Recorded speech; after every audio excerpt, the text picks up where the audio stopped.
toutes et à tous, très heureux de vous retrouver ici au Palais de la Bourse, à Bordeaux, ici en région Nouvelle-Aquitaine, pour ce sommet sommet aéronautique et spatial. Nous sommes ensemble aujourd'hui durant toute une journée d'échanges, de débats, une filière qui s'interroge et une filière bien entendu avec l'ensemble de son écosystème ici. Tout d'abord, je salue le président de la métropole, Alain Anziani, qui nous accueille, partenaire, porteur de ce projet, de ce sommet aéronautique et spatial. On va échanger dans quelques instants. Merci à notre hôte, Marc Piasecki. Ici, vous nous accueillez. Vous êtes un entrepreneur très connu ici, puisque notamment vous dirigez notamment l'équipe des ETI, j'allais dire de la région Nouvelle-Aquitaine, mais également vous nous accueillez aujourd'hui dans vos responsabilités à la Chambre de commerce et d'industrie. Merci de nous accueillir dans ce fabuleux Palais de la Bourse.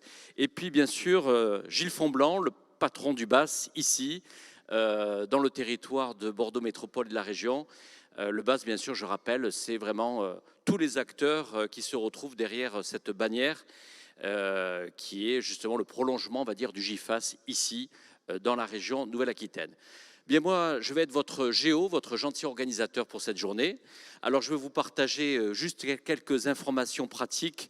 Et puis, je vais justement, puisqu'on est dans une période de sobriété, je vous rassure, je ne ferai pas de longs discours. Dans les informations pratiques pour passer ensemble une très bonne journée.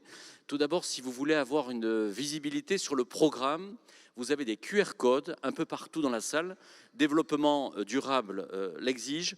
Donc, vous pouvez accéder à ces QR codes qui sont un peu partout fléchés dans la salle pour avoir le programme qui nous amènera jusqu'en fin de journée, notamment avec la jeune génération qui réagira aux enjeux de la filière. Deuxième chose, vous dire que nous sommes également en direct sur la tribune.fr. Je sais que d'ores et déjà, à 8h25, il y avait déjà 800 personnes en attente, Monsieur le Président. Ils seront nombreux, bien entendu, à nous suivre durant toute la journée, puisque, au-delà, bien sûr, des enjeux de la région et de la métropole, ce sont tous les acteurs de la filière qui nous suivent en France et aussi un peu à l'étranger. Enfin, bien sûr, je voulais remercier tous les partenaires qui s'associent, qui ont beaucoup travaillé pour la réalisation de cette journée. Bien sûr, la métropole de Bordeaux, le BAS, Aérocampus Aquitaine, Elisa Aerospace, Bordeaux INP, l'ACC, bien sûr, Bordeaux-Gironde, IRDI Capital Investissement, la région Nouvelle-Aquitaine, Alain Rousset nous rejoindra en cours de matinée, Sabena Technics, Safran et le groupe Thales. Voilà, j'espère que je n'ai oublié personne. Remercier bien sûr le travail de toutes les personnes de la métropole, remercier aussi nos journalistes et nos rédactions. Vous dire que nous sommes très heureux ce matin puisque les résultats médiamétriques de la tribune sont tombés et nous avons la plus forte croissance d'audience de tous les médias économiques en France, plus 43%. Ça me permet de vous remercier vous parce que ce résultat-là, c'est parce que vous êtes nombreux à suivre la tribune. Ça nous donne une responsabilité et ça nous donne justement, ça me permet de venir au fait de cette journée, une responsabilité justement de contribuer à organiser le débat. Et je crois que c'est une filière qui pendant trop longtemps peut-être... parce qu'elle était dans une très belle réussite, considérait peut-être que le débat ne s'imposait pas. Aujourd'hui, ce sont des acteurs, des industriels qui ont pris justement la main. Et on voit bien aujourd'hui dans les échanges que nous allons avoir, avec des débats aussi contradictoires, l'idée aussi c'est d'accepter la contradiction, c'est de pouvoir bien entendu poser ici les enjeux d'avenir, et notamment avec cette dimension internationale que vous avez choisie, Président, puisque notre thème de cette journée c'est innovation, durabilité, un défi international. C'est à vous, Alain Anziani. Merci de nous accueillir. Oui, tout marche. Bon. D'abord, merci à vous. Merci à la Tribune d'avoir organisé cette nouvelle rencontre. Merci aussi à la Chambre de commerce et d'industrie de nous accueillir de nouveau. Merci à tous les industriels qui sont là. Merci aussi aux élus qui sont présents. J'ai envie de poser une question pour aller dans votre sens. Quel est l'objet de ce second sommet? Eh bien, j'ai envie de dire que l'objet, c'est le même que l'année dernière. C'est-à-dire qu'au fond, relever le défi climatique, s'inscrire dans l'environnement et le faire avec le propre du génie humain. Et le propre du génie humain, c'est l'innovation. Et je redirai un peu ce que j'ai dit l'année dernière. Nous, politiques, nous n'avons pas à vous donner de leçons aux industriels. Vous savez mieux que nous manager votre espace. Et puis vous avez depuis longtemps pris en compte l'impératif écologique qui est la grande affaire du siècle. Et donc, on n'a pas à vous expliquer comment faire. Enfin, ce serait même peut-être le contraire. Et je remarque d'ailleurs que on a d'autant moins que l'OACI, je crois qu'il y a un représentant, le directeur régional de l'OACI, M. Rallo, qui doit être par ici. Ah, voilà, M. Rallo. Depuis plusieurs années, depuis plusieurs dizaines d'années, a mis comme objectif de faire un zéro carbone à l'horizon 2050. Bon, c'est un peu loin 2050, hein. Mais vous venez, je pense que vous étiez à Montréal au septembre, là, pour la dernière rencontre de l'ACI. Et donc, vous, si tout à l'heure, dans la deuxième table ronde, si vous voulez bien nous faire part des résultats de cette rencontre, nous serions tout à fait enchantés. J'ai envie aussi d'ajouter que l'environnement est une question majeure, y compris pour vos industries, nos industries. Pourquoi? Parce que c'est la question du recrutement. C'est aussi la raison que la jeunesse est aussi le thème de ce sommet. On voit bien aujourd'hui que dans vos filières, comme dans toutes les filières de tous les secteurs de l'économie, il y a une crise du recrutement. Voilà, on a, même dans l'armée, il y a une crise de recrutement. Le général Lerbet pourra peut-être nous le confirmer ce soir. Même dans l'armée, ils ont des difficultés aujourd'hui. Et une des raisons, c'est sans doute aussi qu'il faut rendre attractif la filière. Et la rendre attractive, c'est aussi la quête du sens. Avant, c'était simplement le grand geste de l'aéronautique qui suffisait, et du spatial, bien sûr. Monsieur Fontblanc, c'était le grand geste. Et bien aujourd'hui, ça ne suffit pas. Bon, donc il faudra sans doute arriver à progresser là-dessus. Et puis, j'ai quand même une observation à faire, une critique à nous faire globalement. Je trouve qu'on communique mal. Voilà. Je le répète très souvent à nos amis de l'aéroport. Je pense que M. Dreschel doit être là où il va arriver. On communique mal. C'est pas possible de se laisser prendre autant de coups sans répliquer alors qu'on a les arguments, quoi. On a les arguments. On n'a rien on n'a pas à avoir honte de nous, quoi. On a les arguments. On voit ici que dans cette région, par exemple, il y a un article excellent d'hier de Sud-Ouest sur Safran. Safran qui aujourd'hui imprime les pièces plutôt que les forges. Résultat, 40% de CO2 en moins. Bon. On voit évidemment avec l'aéroport l'utilisation des biocarburants, qui n'est pas la panacée, hein, mais il n'y a aucune panacée universelle sans l'utilisation des biocarburants. Ben, c'est ici, c'est à l'aéroport de Bordeaux, c'est pas ailleurs. Et donc il faut qu'on le dise, ça, il faut qu'on fasse montrer que vous êtes, mais je pense aussi, que nous sommes exemplaires à la manière, et qu'on n'a pas de leçons à recevoir. Voilà les quelques éléments que je voulais vous dire pour débuter. Et puis, évidemment, de nouveau remercier un peu tout le monde, et notamment remercier également le comité des experts qui a beaucoup travaillé, les 20 personnes qui ont accepté d'être experts, qui ont fait beaucoup, et puis vous dire aussi que nos collectivités, que la métropole, le PCI, est à vos côtés avec des instruments comme Cockpit ou comme Tarmac ou comme Forway Space. Voilà. On met à votre disposition ces instruments pour vous aider à mieux décoller, si j'ose dire. Merci, Président, de nous offrir cette journée. Merci à vous, sous vos applaudissements.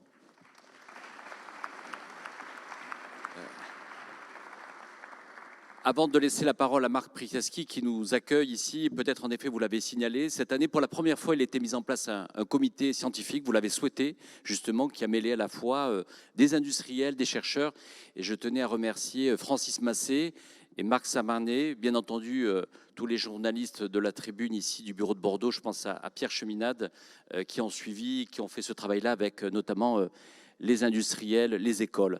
Marc Priaski, on est chez vous. Vous n'êtes pas dans le secteur de l'aéronautique, mais vous suivez avec beaucoup d'intérêt, bien sûr, ce secteur aéronautique et spatial. Oui, bien sûr, nous sommes d'abord très heureux, hein, bonjour à toutes et à tous, nous sommes très heureux de vous accueillir ici, c'était quand même un endroit prestigieux au centre de Bordeaux. Pour ce sommet, c'est le deuxième sommet aéronautique et spatial, et je ne peux que féliciter l'initiative du président qui a évidemment souhaité continuer à développer cette filière que j'appellerais filière d'excellence. On parle quand même de 300 entreprises sur Bordeaux Métropole, 13 000 emplois, 2 milliards de chiffre d'affaires, 60% à l'export. C'est un enjeu absolument majeur et c'est un enjeu absolument majeur dans notre société. Alors, permettez-moi de vous prier d'excuser Patrick Seguin qui ne peut pas être parmi vous, donc je vais le remplacer. Je suis effectivement patron d'entreprise, une grosse ETI, pas du tout dans ce domaine-là, je suis plutôt dans le domaine du vivant, mais je suis aussi président du club des ETI de Nouvelle-Aquitaine, qui a été le premier club créé. Et en regardant la liste des entreprises, à peu près 125, il y en a 15 qui sont dans l'aéronautique, Nexteam, Laoac, Potez, etc. Donc on s'aperçoit du poids de cette filière globalement Bordeaux Métropole, mais sur toute la région et en France, puisque 30% des emplois dans l'aéronautique et dans le spatial sont en France. Et je pense qu'on est un des seuls pays à pouvoir, alors probablement avec d'autres grands pays comme les États-Unis et demain la Chine, à pouvoir être capable de produire un avion du début jusqu'à la fin.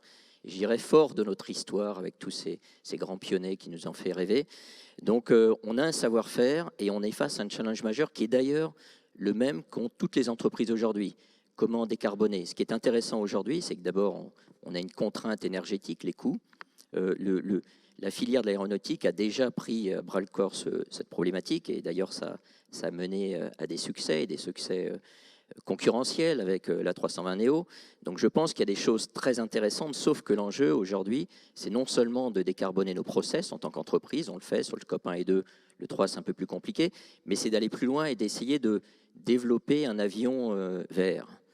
C'est compliqué, on parle de biocarburant, pourquoi pas, on parle de masse des avions et on voit très bien qu'il y a déjà des initiatives, on l'a vu avec ce nouveau site au Haillan qui permet d'imprimer des pièces avec probablement une masse 25 à 30% plus faible, peut-être plus, et en même temps une plus grande résistance, donc on voit que c'est en cours, mais ce n'est pas la rupture totale. Le carburant peut être une solution, on parlera aussi de piles électriques. Là, effectivement, on sera sur des sujets d'avant-garde. Et le pari, est-ce qu'en 2035, les filières sont capables? Je crois que, de toute façon, il faut se lancer dans le combat parce que ça sera un avantage concurrentiel majeur. Voilà. Et qu'aujourd'hui, la bataille, on le voit, elle se passe entre l'Europe, les États-Unis et la Chine. Je pense qu'on a potentiellement un avantage. On peut réussir. Et si on réussit, ça sera un sujet majeur parce que toutes les personnes, et peut-être, vous voyez, on a eu un certain nombre de polémiques, et on peut en rire ou pas, sur des avions, les jets privés, etc. Mais il n'empêche que ce sujet de la décarbonation, ce sujet de réchauffement climatique est absolument clé, donc il faut en prendre conscience. On en prend tous conscience, les jeunes, mais aussi les plus anciens. Et donc là, on a un enjeu majeur, mais je suis très, très confiant sur la capacité. Alors nous, CCIBG, notre rôle, c'est quoi? Eh ben, ça va être de faire en sorte un rôle limité, mais ça va être en sorte, on a été d'ailleurs... on est déjà membre fondateur de BAS. On a été, j'ai envie de dire, dans tous les combats et tous les soutiens qu'on pouvait avoir, comme aujourd'hui ici. Je crois qu'il y a des enjeux qui sont et qui passent par des petites entreprises, les TPE, PME, qui vont devoir elles-mêmes décarboner, mais qui vont apporter de l'innovation. Donc notre rôle, ça va être d'aider ces toutes petites entreprises. Évidemment, les grands groupes n'attendent pas forcément beaucoup de nous, mais ça va être aussi de rapprocher les acteurs privés publics, ça va être aussi de rapprocher le monde militaire du monde civil, etc. Et je pense qu'on peut jouer parce qu'on n'a pas d'a priori, on est dirigé vers l'économie, je pense qu'on est des patrons d'entreprise, des élus, je pense qu'on peut jouer ce rôle et en tout cas, vous pouvez être assuré, Monsieur le Président, messieurs les présidents, qu'on jouera ce rôle et on essaiera de vous aider dans cette transformation majeure. Merci Marc Pribriaski, merci de votre accueil ici. Gilles Fonblanc, je vous cède la parole. Il y a un an, il n'y avait pas de guerre en Ukraine. On était dans un autre contexte géopolitique. Là, on assiste à une vraie fragmentation du monde. Au-delà de tous les sujets, bien sûr, d'innovation, de durabilité, plus que jamais, la filière et le BAS défend, bien sûr, cet enjeu de souveraineté industrielle qui est quand même au cœur de l'actualité. Oui, tout à fait. Donc, parler de souveraineté, je pense que c'est la notion même de l'activité aérospatiale au sens large. Souveraineté, bien sûr, pour la mobilité, la communication, souveraineté pour la défense. Ici, en Aquitaine, je crois que c'est important de rappeler que nous avons une activité à la fois civile et défense. L'association que j'ai l'honneur de présider représente pour la région, des chiffres ont été donnés par la Gironde, mais si on regarde la région Nouvelle-Aquitaine, c'est 70 000 emplois, c'est 1000 établissements industriels. Donc c'est une force considérable, une capacité à transformer, une capacité à innover qu'il faut mettre au service des enjeux de souveraineté et on va parler aujourd'hui de durabilité. Donc ça, c'est quelques chiffres clés de ce que nous représentons. Notre rôle en tant que BAS, c'est à la fois d'animer la filière, de la transformer, de préparer la transformation avec nos membres et aussi de communiquer. Alors certes, il faut qu'on sorte de nos habitudes, il faut un peu se bousculer pour communiquer.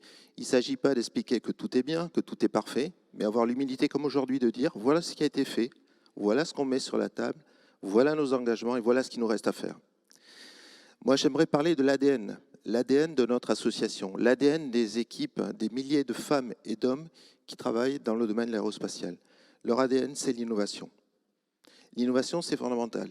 Sans innovation, il n'y a pas de progrès technologique et la mission de nos adhérents, et je pense que vous aurez aujourd'hui des témoignages puissants de dirigeants d'entreprises, de personnages clés dans notre domaine. Notre notion d'aérospatial, ce n'est pas l'aérospatial de l'exploit technologique, c'est l'aérospatial de l'accomplissement. Et l'accomplissement, c'est quoi? C'est mettre le progrès technologique au service de la durabilité, puisqu'on va en parler aujourd'hui, de notions de responsabilité. Alors, quelques exemples dans le domaine aérospatial. Je crois qu'il faut être optimiste si on donne quelques chiffres. Dans le domaine, je vais commencer dans le domaine du spatial. Notion de temps. Il a fallu 500 ans entre la découverte de l'Amérique, sans Galiléo à l'époque, et le premier pas sur la Lune. Ce n'est pas grand-chose. Dans le domaine aéronautique, un autre exemple, il a fallu à peine un siècle entre le premier vol de Flyer des Fairwright et le transport avec les Airbus de nouvelle génération. Donc, ce n'est pas grand-chose. Il faut être optimiste lorsqu'on est capable de mobiliser les talents, l'innovation au service de des enjeux de transformation. Alors, je ne vais pas rentrer dans la technique parce qu'il y a des personnes beaucoup plus compétentes que moi qui en parlent aujourd'hui. Mais si on devait résumer tout cela, et c'est un peu le motto qu'on dit que l'on porte nous au sein du BAS, c'est qu'un défi industriel et un défi environnemental ne sont que les deux faces de la même pièce. Sans le succès de l'un, il n'y a pas le succès de l'autre. Donc j'espère qu'aujourd'hui, on pourra montrer, avec les engagements des responsables de la filière, les témoignages, que nous sommes engagés ensemble pour répondre à ces enjeux et la prise de conscience réelle. Enfin, je voudrais remercier les présidents, en particulier le président Anziani, d'avoir mis au centre de la table, je dirais, depuis l'année dernière ce sujet, parce qu'il nous permet de communiquer, il nous permet d'ouvrir, si je puis dire, nos dossiers, partager ensemble, et c'est vraiment très important qu'on puisse le faire de façon aussi régulière. Voilà, sans volonté politique également, puisqu'on parlera d'enjeux au niveau mondial. Je pense qu'au niveau européen, il faut aussi une volonté politique, elle existe. Il y aura un rendez-vous très important dans le spatial fin novembre pour la politique spatiale européenne. Je pense qu'aussi pour l'aéronautique. Donc il faut aussi une volonté, il nous faut aussi cette puissance publique pour nous accompagner. Et si tous ces ingrédients sont réunis, alors il y a de quoi être optimiste. Merci. Gilles Fonblanc.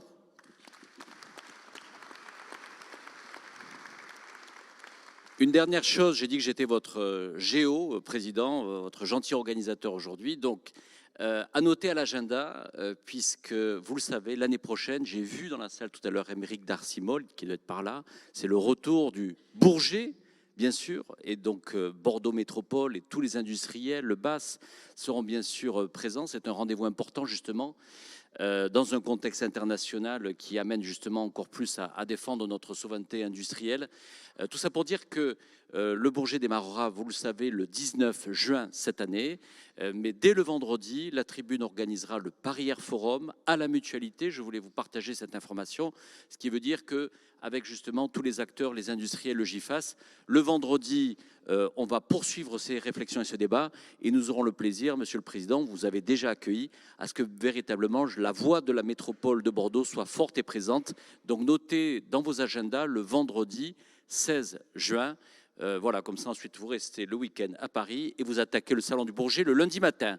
Voilà, on va pouvoir donner le coup d'envoi de ce sommet aéronautique et spatial. Merci à vous toutes et à vous tous de nous suivre également en direct sur la tribune.fr. On peut donner le coup d'envoi, Président ? Allez, on y va. Merci à vous tous, on donne le coup d'envoi.